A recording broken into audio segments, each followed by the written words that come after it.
Hello, good evening, and welcome to Yes You Can podcast. I'm your host, Tamiram Okwen. Thank you for joining us once again this Friday. It's been a pleasure that we hope we are able to reach you through last week on the topic self discovery. As I've said last week, we'll be segmenting the topic into three episodes.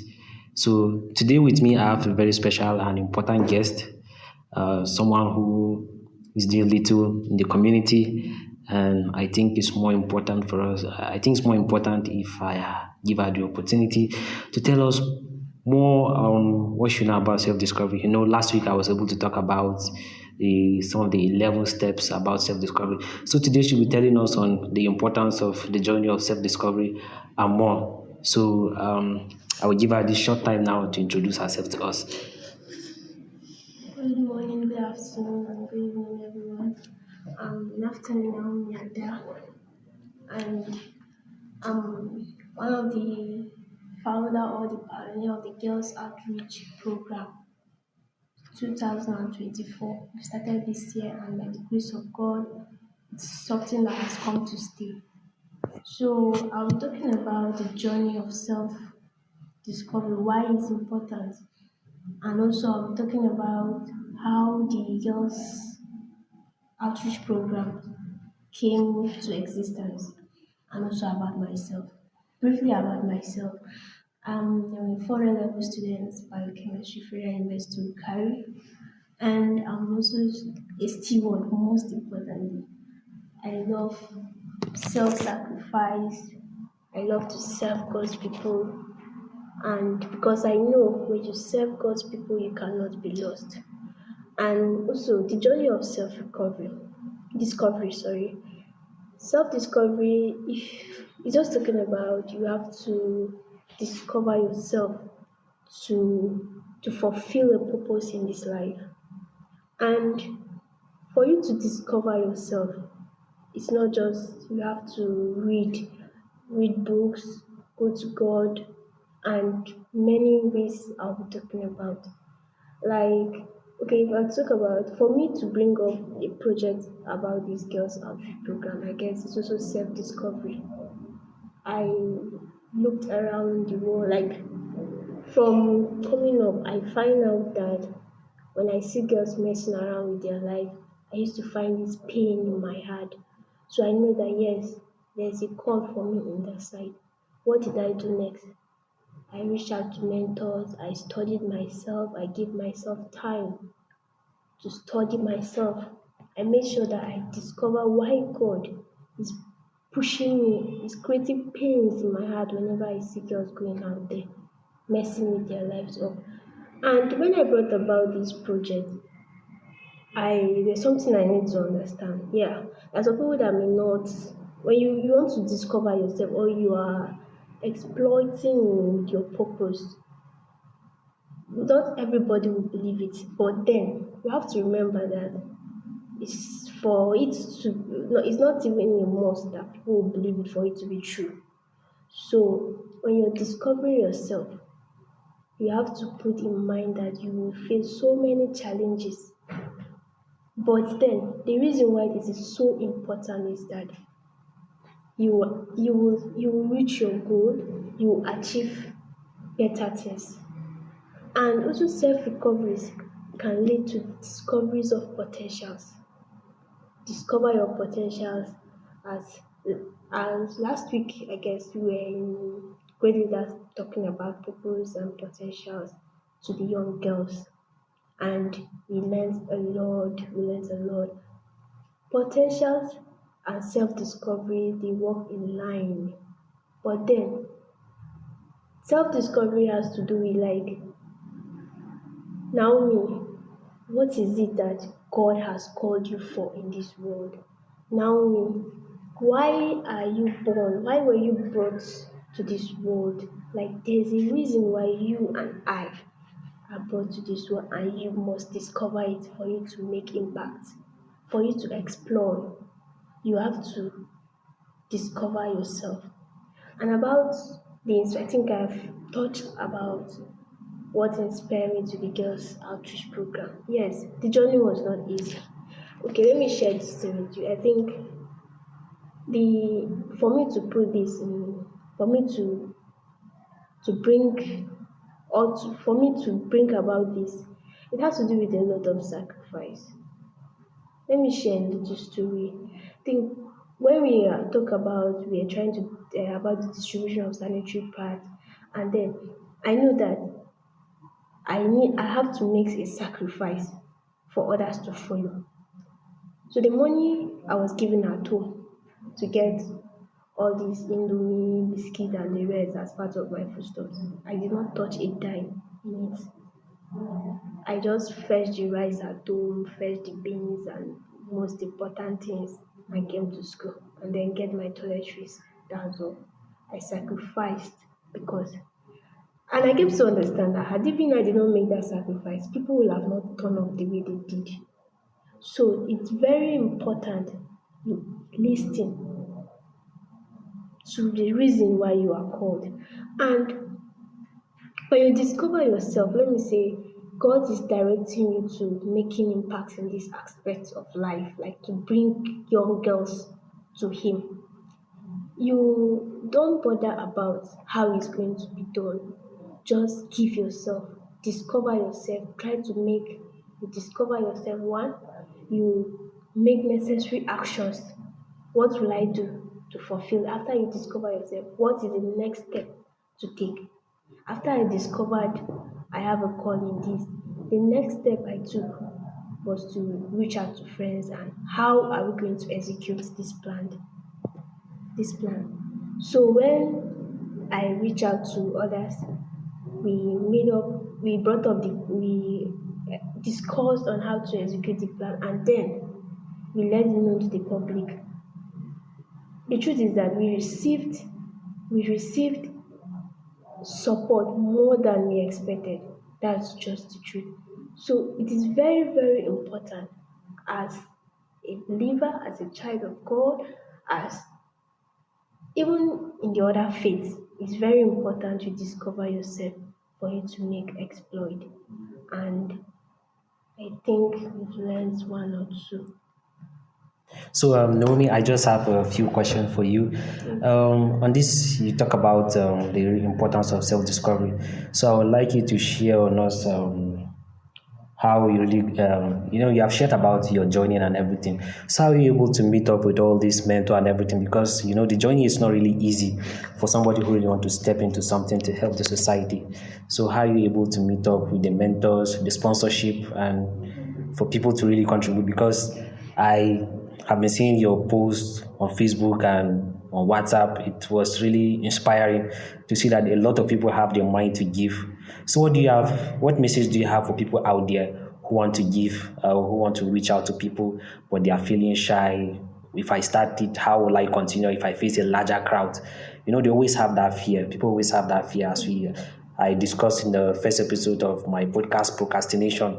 The moment you procrastinated about something, and then the moment you begin to do it, there's this voice of self-doubt, of negativity on the inside that is telling you you can't do it. If it feels a bigger crowd, how will you really stand up to that? So, what can you say about that? Like, what's your own point of view to people who are out there who can't reach it?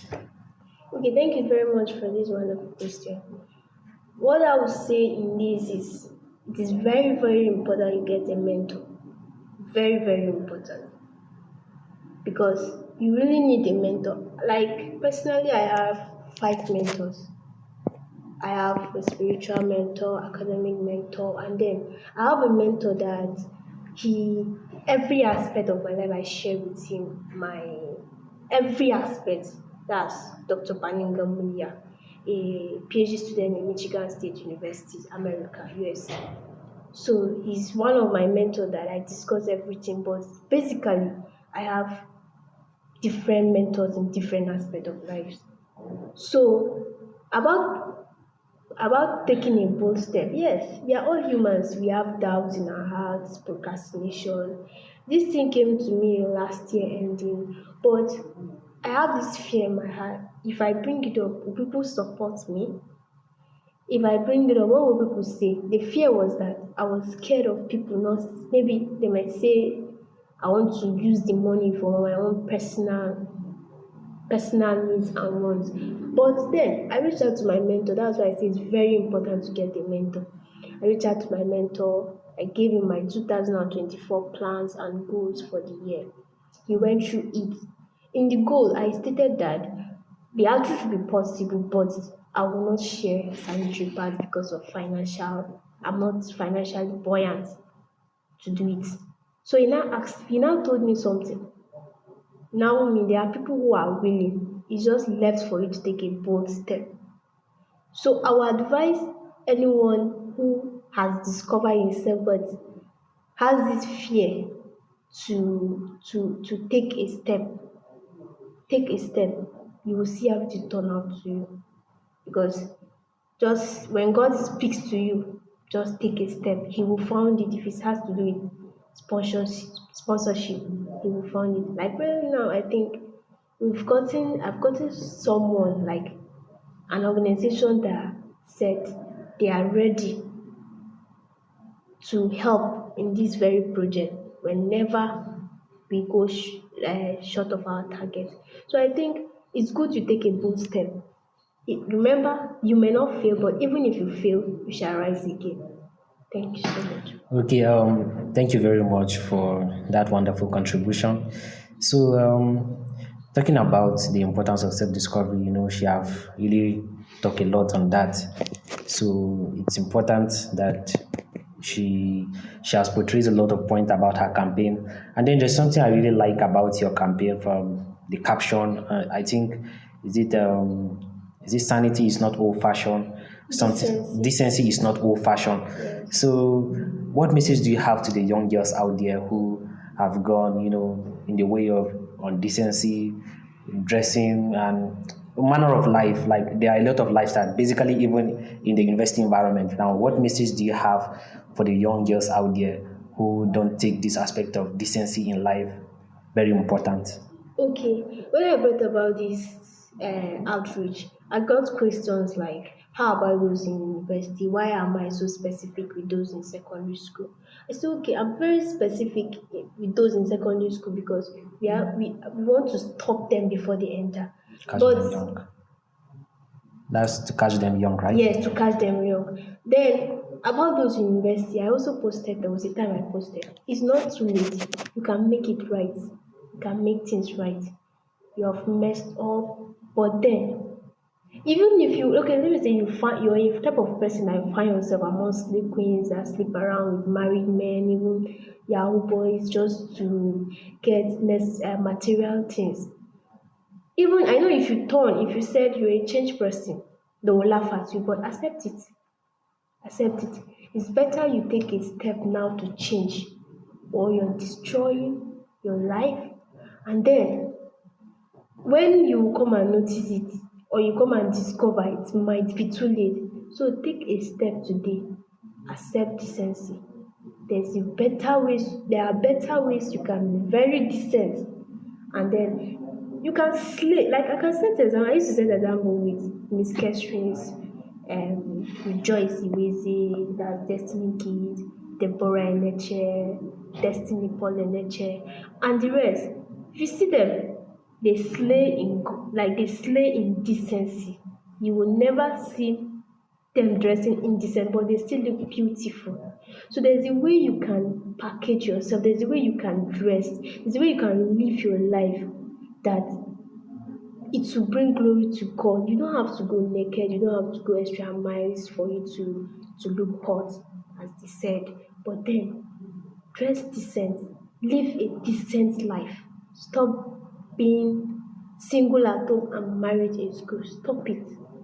Embrace change and impact to life. Thank you so Okay, much.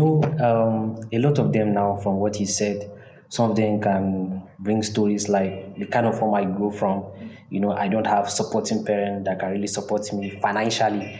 So, like an African adage, a man got to do what he has to do to survive. So, should they really go into that, or what advice do you have for them? Okay, like one of the statements I made in Great Leaders in our last outreach was, even if your parents doesn't, don't frown at indecency, be that person that will you will make a change. If your siblings are all roaming about, like there are families that in the family you cannot get a very one person that don't have child out of wedlock. But then if you find yourself in that kind of family, and be the person that will change that narrative. If your parents are not financially buoyant, there are plenty people that they are living life in school. It's just about contentment. About contentment. You so even if you soak Gary morning, afternoon, evening, as far as you have energy to carry out activities, I think it's better than for you to want to live a big life because your parents are not giving you, so you go extra mile. Okay, you can go and hustle, like look for side jobs and do decent job and do than living a life that is not even it's not even encouraging. So it's better for you to even look for a side job. There are people that do side job even in school. But if you are not opportunity, then anything your parent gives you, you manage. You manage. Embrace it, smile. The person said, sister, this one, brother, this one, you're always taking Gary. Said, yes, that is all I have, and I'm very glad. Some people are even looking for it, they don't have. Like, let me give this story before I end. I remember my tutorial level, there was a girl that told me I was using a palm, just one palm. So she came and was like, she carried the palms. I was like, "Ah, sister, how miss your palms has seen shaking." I said, okay, oh, ha, this my palms is more than good to me. Like, I did not show her that anything because I know that this is just it. I just need time. Time is coming. I will choose the shoes, the free wears I want to, and my money can purchase it. So all these type of things is a process. It's time you need. So be contented. In summary, contentment can also lead to decency because once you're contented with what you have, you will live a decent life. Thank you. Okay, thank you very much, Naomi, on that. So, on this girls' child outreach, so can you really tell us where you plan to see this girls' outreach in the next 10 years? What's your vision about that in the next 10 years to see the girls' outreach? How far will you want it to be? In the next 10 years, I think even 10 years is far, Okay, but in the next 10 years, I want to see that girls' outreach will be all over the 36 states of Nigeria. Not only that's a good that, one. not only telling those girls, but then empowering those girls to skills, handworks, makeup, trading, and the rest, where they can get money and live a decent life. That's my vision. Time is coming, we'll open doors, we'll empower young ladies all over the states to learn handwork and live a decent life. I think by the time we empower them, we'll encourage them more not to join the way of the world. So the reason why we started with sanitary pads now is to show that we have a great plans ahead. We have a great plan of gifting young girls ahead. So for now, we are starting with sanitary pad, but in the next 10 years, we'll have it in around 36 states of Nigeria, and then we'll be holding online seminars where we invite resource persons to come and speak to us around the globe. Even if can get resource person from even outside the country to speak to us online. But then empowering young girls is my main vision. Not only talking to them, but Okay. empowering them is my main vision in the next 10 years. Okay, thank you very much for sharing more light on your vision for the next 10 years. So, ladies and gentlemen, we have heard from my host, my Naomi, where she was able to tell us on the importance of self-discovery and then, be contented with what you have. That is very important. And then every little thing you find doing, be it handwork, whatever, just try to give it your best. Give it the best shot that you can ever do. So, Naomi, it's a pleasure having you here with us. A lot of people that want to give out, want to contribute to this girls' outreach. I'll be sharing more on that, on the details on the YouTube video that we're sharing, and then even on the Facebook post, I'll be sharing the account details and others. There's still chance for you to contribute. I know you have been finding it hard to say, how will I start this contribution? How will I support a vision? This is the right time for you. You can do it now. You can't just, if you can't do it now, there are still other times We know that people will say the economy is hard, but then it's very important that we're able to reach out to many people as we can in our own little way. So, ladies and gentlemen, we'll be drawing the curtain here today with my guest, in person of Naomi Naphtali, who has tell us about the Girls Child Outreach. So, I would like her to just say a closing remark and some more to that. Okay, and thank you so very much, Tamira, for having me. So I'll conclude by saying it costs nothing to live a decent life as a girl, as a boy. Let me not be gender. Yeah, of course. So it costs nothing to be decent. It costs nothing. Though it's not easy, but then it costs nothing as far as contentment is there. And I pray that as many as will listen to this, if you're lost, you will come back to the Lord Jesus Christ. And most importantly, let me not forget, I want to tell you about the love of Jesus Christ, the love of God in the book of John 3:16. For God so loved the world. If you're feeling yourself, you're filthy, you're dirty already, remember God's love. God still loves you the way you are. Thank you so much. Okay, thank you very much on that. To our dear listeners out there, people who are joining us on Spotify, on the Google Podcast, and in our YouTube channel, on the TikTok also, and our Facebook reel. We have heard the closing remark from her. It's very important one put God first in everything, because on the journey of self-discovery, it's so important that God should be the number one, because you can't really start a journey without God, because you end up falling into a ditch. So here we are drawing the curtain close today. Please like, subscribe, and then follow us. You can share the link to as many out there who are trying to discover themselves and want to know the importance of self-discovery. We just found somebody here. People may be wondering, in a town like Wukari, how will somebody just come out with a big vision like this? I have a couple of friends who, when they came into this school, they never thought they can be in this outskirt of this world. I tell them, yes, even in this little outskirt of the world, you can still find good things happening, because there are a lot of people with mind ideas that are just looking for just one opportunity to give it a shot, and it's a good goal. So I believe that 2024 is going to be a very good year. You heard from my guest, she talked about having the idea in the end of 2023. So also was the podcast idea that I procrastinated about from 2020. From the first episode, I said 29 January. That is marked in my diary. 29 January, that was when the idea came out, and I decided to step out. So it's easy for you to step out into something you want to do. So if you really want to support this Girls Child project, it's not too late. 2024 is going to be a big year. So we are targeting 20 schools for this year. Wow, that's really a good one. The Girls Outreach targeting 20 schools just within the region of Wukari, and they plan to go globally even before the 10 years time. So it's really a good project, actually, that we would love to appreciate you to participate. As I'll be joining the project personally, because I promised to join the project, which is very important, so that a lot of viewers out there who want to join the Girls Outreach program, it's not just for the girls. With time, we will develop it for the guys too. We want to reach out everybody in the society, because decency is not old-fashioned. So from here, all I have to say is like, subscribe, and I pray you are really inspired and blessed by today's episode. Thank you.